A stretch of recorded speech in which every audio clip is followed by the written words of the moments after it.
Assalamualaikum warahmatullahi wabarakatuh. Perkenalkan, nama saya Duratun Hafisa dari 10 AKL 1 akan menyampaikan beberapa materi tentang sejarah Kesultanan Makassar.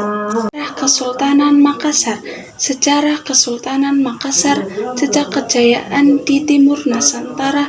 Kesultanan Makassar, atau yang juga dikenal sebagai Kerajaan Goa Talok, adalah salah satu kerajaan maritim terbesar dan terkuat di Nusantara pada masanya. Berdiri di wilayah Sulawesi Selatan, kerajaan ini memainkan peran penting dalam sejarah perdagangan dan politik di kawasan Asia Tenggara. Mula persatuan dua kerajaan, awalnya terdapat dua kerajaan yang terpisah namun memiliki hubungan erat, yaitu Kerajaan Goa dan Kerajaan Talok. Kedua kerajaan ini seringkali bersaing namun juga menjalin kerjasama.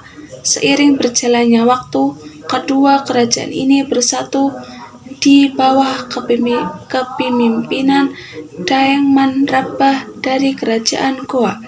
Setelah memeluk agama Islam, beliau bergelar Sultan Alauddin. Persatuan ini menandai awal mula terbentuknya Kesultanan Makassar.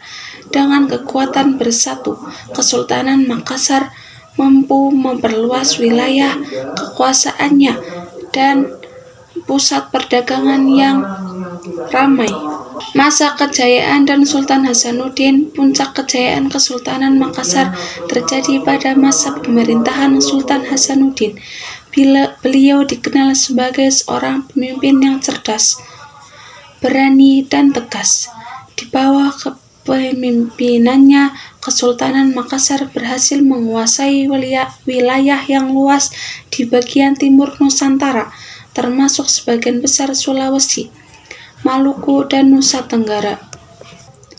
Sultan Hasanuddin juga dikenal sebagai ayam jantan dari timur karena keberaniannya melawan penjajah Belanda.